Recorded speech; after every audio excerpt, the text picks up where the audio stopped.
نه ملاویږي نو هغې ته بدعت ویلی شي او د هغې بدعت نه به موږ له اجتناب کولی د هغې نه ځان بچ کولی. نو دا د محرم میاشت ده، په دې کې د حسن او حسین دا ورځ مناوهلی کیږي او ډیر په دوم دام سره په سرکاري طور باندې او دې له د اسلام نوم چې دی هغه ورکړی شوی دی. په دې کې موږ دا وګورو اگر چې زما اوریدونکي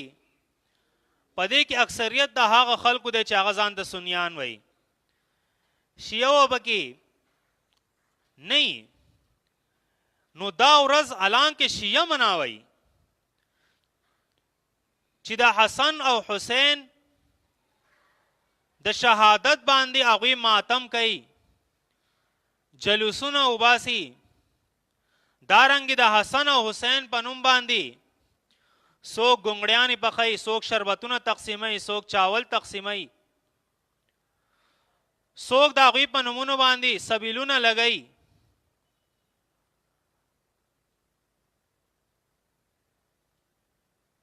مختلف طریقې سره هغوی دا ورځ مناوي، لیکن افسوس په دې خبره باندې دی چې هغه خلک چې ځان ته سنیان وایي او د هغوی د شیعت سره هیڅ تعلق نشته دی او تر دې پورې که د دې سني نه ته تپوس وکړې چې د شیعه په باره کې ستا څه خیال دی، دی وایي شیعه چې دی هغه کافر دی. او دارنګې د دوی علما په دوی باندې دا نارې لګوي د دوی په مجلسونو کې چې شیعه کافر شیعه کافر، لیکن بل طرف ته که وګورې نو دغه سنیان دي چې هغوی د شیعو په دې طریقې باندې هغوی هم عمل کوي، وایي جی موږ هم د حسن او حسین ورځ مناوو. تا له چا اجازت راکړی دی د حسن او حسین د ورځ مناوهلو؟ د دې ثبوت څه دی؟ د الله رسول صلی الله علیه و آله وسلم ګورې حسن او حسین خو ډېر وروسته رالو، دا خو د محمد صلی الله علیه وسلم وصیو. د دې نه مخکې تاسو وګورئ څومره صحابه کرام دي چې هغوی شهیدان شوي دي، د دین اسلام دپاره هغوی سر ورکړی دی. او د ټولو نه مخکې غزوه احد کې تاسو وګورئ چې د محمد صلی الله علیه و آله وسلم ترا حمزه رضی الله عنه هغه ته شهادت ملاو شوی په غزوه احد کې، هغه شهید کړی شو. نو یو ثبوت تی څوک پیش کړي چې د الله رسول صلی الله علیه وسلم په هر کال باندې د حمزه رضی الله عنه د هغه په نوم باندې ماتم کړی، د هغه په نوم باندې هغه مجلسونه منعقد کړي، د هغه په نوم باندې هغه سبیلونه لګولي، د هغه په نوم باندې هغه شربتونه تقسیم کړي.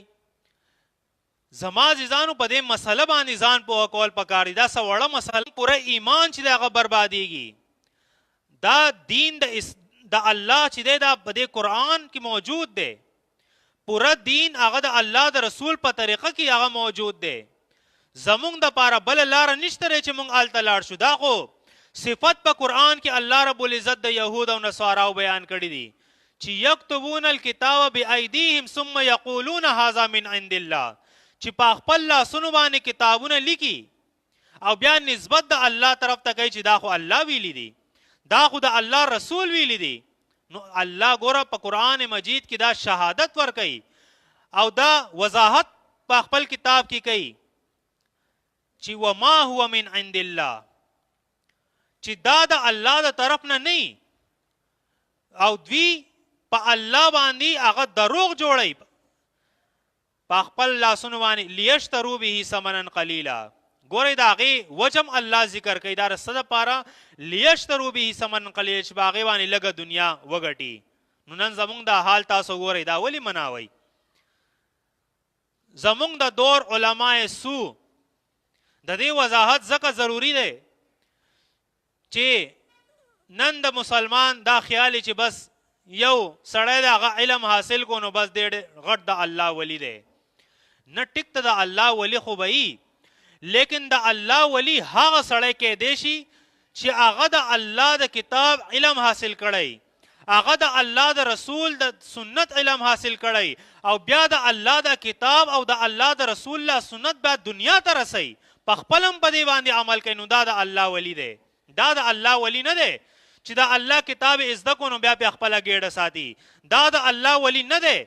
چې د الله کتاب او د الله د رسول سنت زده کړو، د هغې نه بعد په هغې باندې پردې اچوي او په خپل لاسونو باندې کتابونه لیکي او بیا نسبت د هغې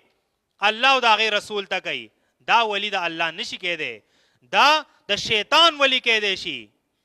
دا د ابلیس ولی کېدی شي چې د الله په کتاب باندې پردې اچولي دي. نو زما عزیزانو په دې مسله باندې موږ له غور کول پکار دي. ګورې په دې خبره باندې ځان تاسو پوهه کوئ. نن چې مونږ د حسن او حسین په نوم باندې دا ګونګړیانې پخو چې 9 او 10 محرم دی، زمونږ په زړه کې دا درد دی چې حسن او حسین دا شهیدان شوي، دارنګې د هغوی سره نور خلک هم شهیدان شوي دي. نو مونږ د هغوی په غم کې نن دا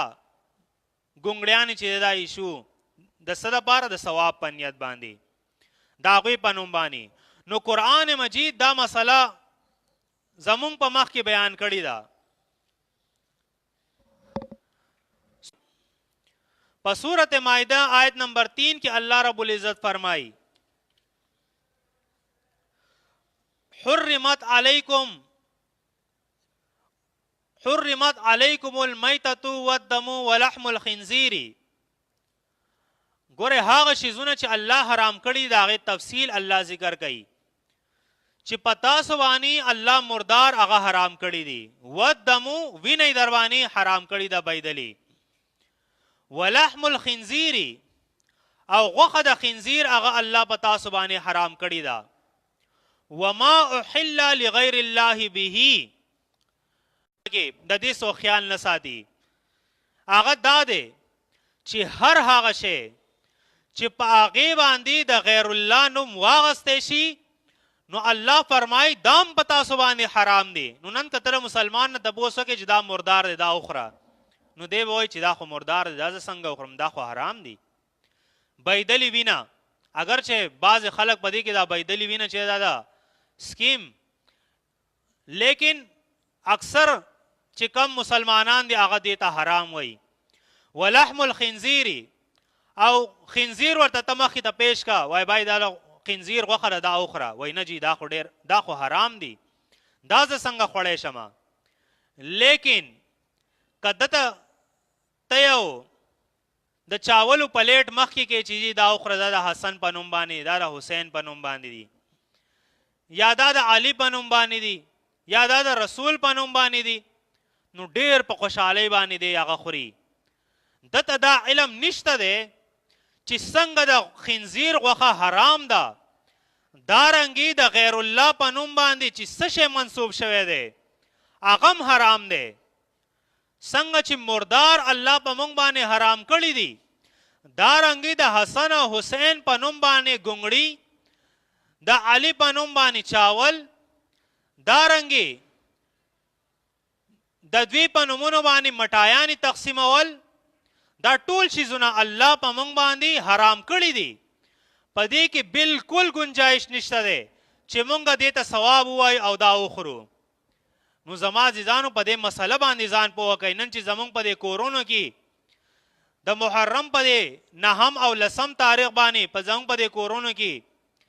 څه قسمه څه شی پخیږي، حلواګانې شوې، ګونګړیانې شوې، یا دارنګې چاول شو، دارنګې مټایانې شوې، څه شی هم تقسیمیږي، دا مه کوئ، دا حرام دی. دې ته الله په 4 مقاماتو کې حرام ویلي دي. نور دلائل هغه په قرآن کې بیا موجود دي، تاسو وګورئ. بهرحال اصل مسئلې ته زه راځم، د دې عمل طرف ته چې نن په دې محرم کې دا مناوهلی کېږي. ګوره یو په دې کې دا قول موجود دی چې بعضې هغه خلک دی چې هغه دې ته جایز وایي او د محرم دا میاشت هغه ډېر په دوم دام سره مناوئ، هغوی ته موږ شیعه وایو. بعضې په دې کې هغه سنیان دي چې هغوی دا جواز پیش کوي چې ټیک ته په دې کې ماتم کول دا ناجایزه دي، د دې ثبوت نشته دی. په دې کې خلک ځان وهي، دا عمل کول دا ناجایز دی، د دې ثبوت نه ملاویږي. لیکن که څوک د حسن او حسین په شهادت باندې غمګینی او د هغوی د غم د وجې هغه څه مجلس وکړي، یا د ده د سترګو نه اوښکې وبهیږي، یا یو مجلس چې د هغه دی قایم کړي او په هغې کې تقریرونه وشي او خلک په هغې کې لږ وجاړي، نو دا بیا جایز دی. لکه په دې کې یو سني عالم چې ځان ته عالم وایي دی که نه دی والله عالم، لیکن ډېر زیات هغه په سوشل میډیا باندې وایرل شوی دی، انجینیر دی محمد علي مرزا،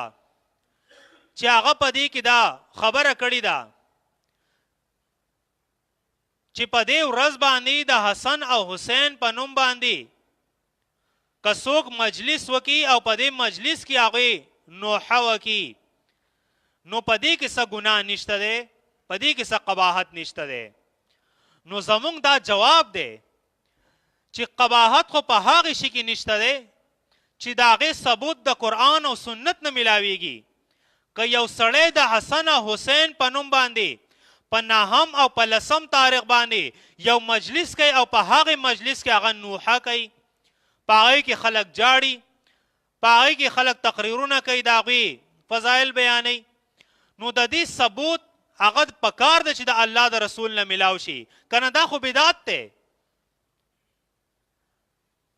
خالص د الله په نوم باندې موږ له مجلسونه کول پکار دي،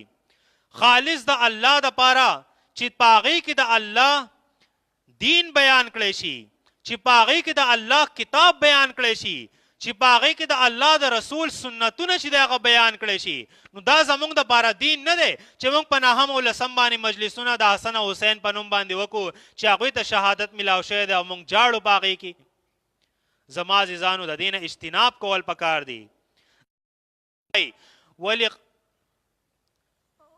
فلا نقیم لهم یوم القیامة وزنا،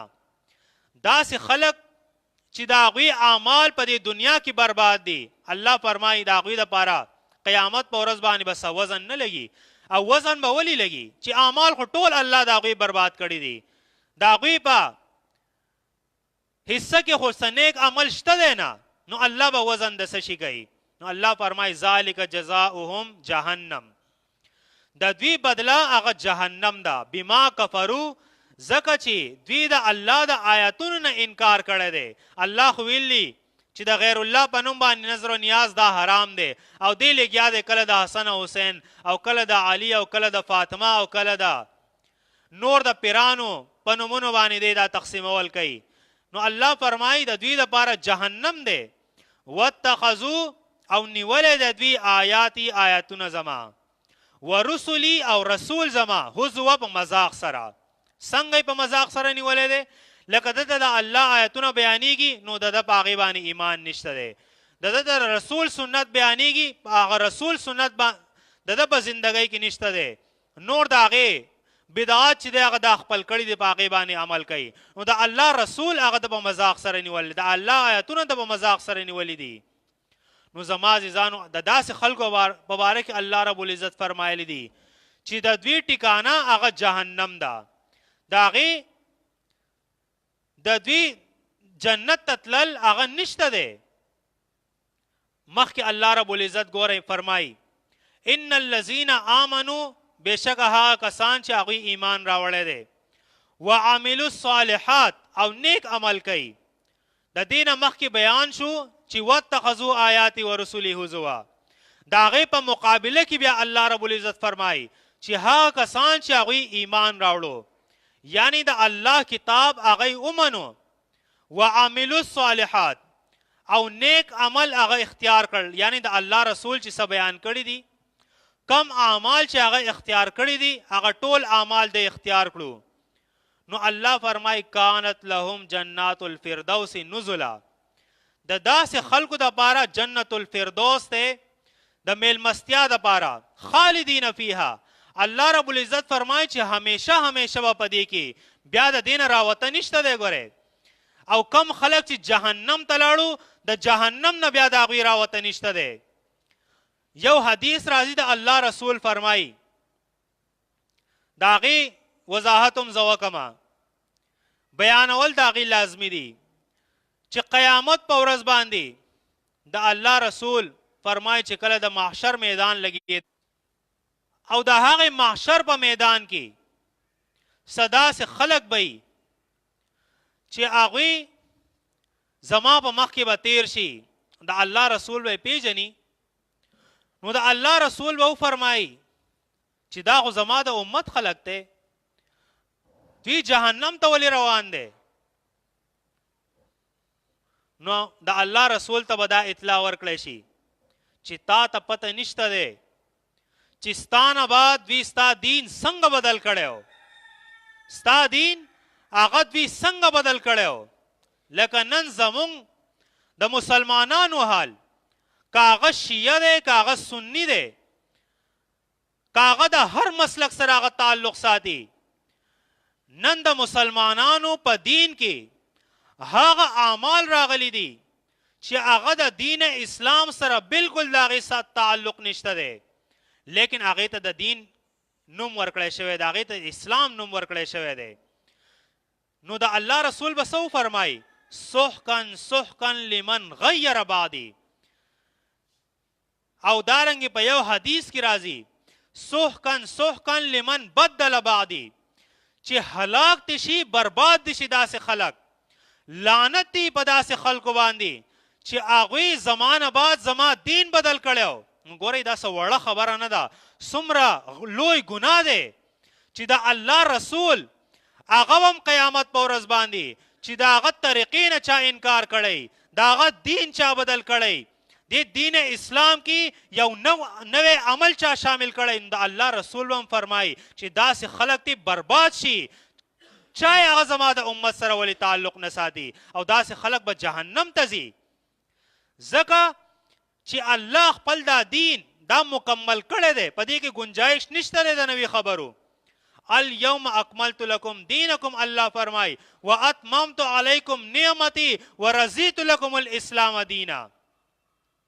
الله رب العزت دا دین اسلام دا زمونږ دپاره مکمل کړی دی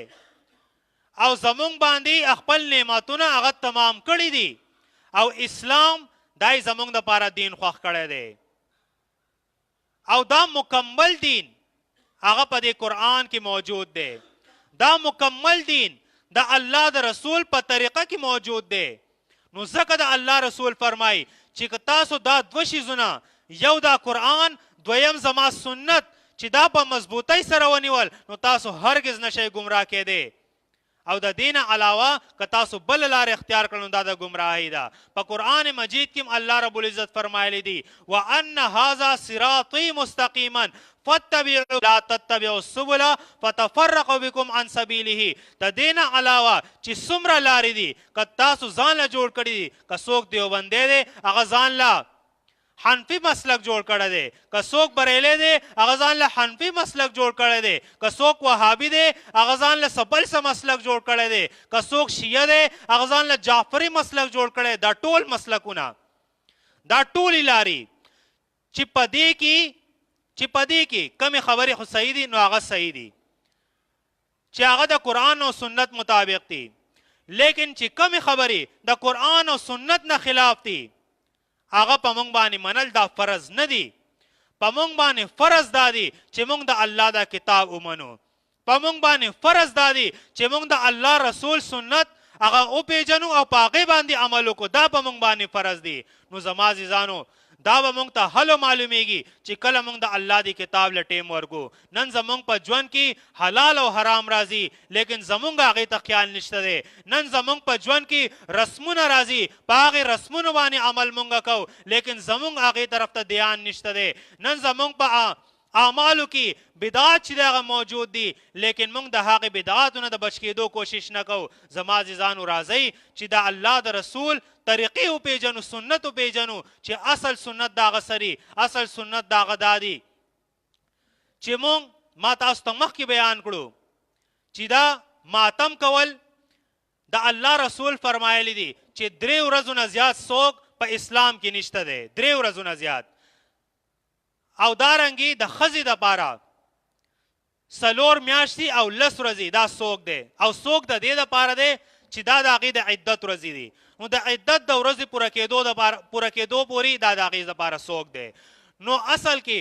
په اسلام کې د 3 ورځو نه زیات څوک نشته دی نو حسن او حسین چې کله شهید شوي د هغې خو ډېر وخت وشو څومره صدیانې وشوې لیکن نن په دې دور کې د هغوی په نوم باندې چې دا ماتمونه کېږي د هغوی په نوم باندې دا څوک مناوالی کېږي نو زما عزیزانو دا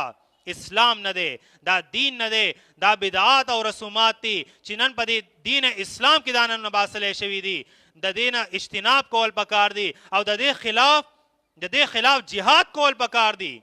چې زمونږ دا دین اسلام دا د رسم و رواج نه دا د بدعاتو نه دا مکمل طور باندې دا صفا شي او په مونږ کې قرآن او سنت راشي چې الله رب العزت زمونږ اعمال هغه قابل قبول کی او زمونږ دپاره الله رب العزت قیامت په ورځ باندې وزن چې د هغه قایم کی او الله رب العزت زمونږ د اعمالو قدر چې د هغه وکړي او موږ له د هغې بدله راکړي که موږ دا کار ونه کړو او دارنګې په دې بدعات او رسومات الله فرمایي فحبطت اعمالهم د دوی ټول اعمال چې د هغه برباد دي نو زما عزیزانو راځئ د دین اسلام طرف ته چې موږ خپل ایمان او خپل عمل چې د هغه اصلاح وکړو اقول قول هذا استغفر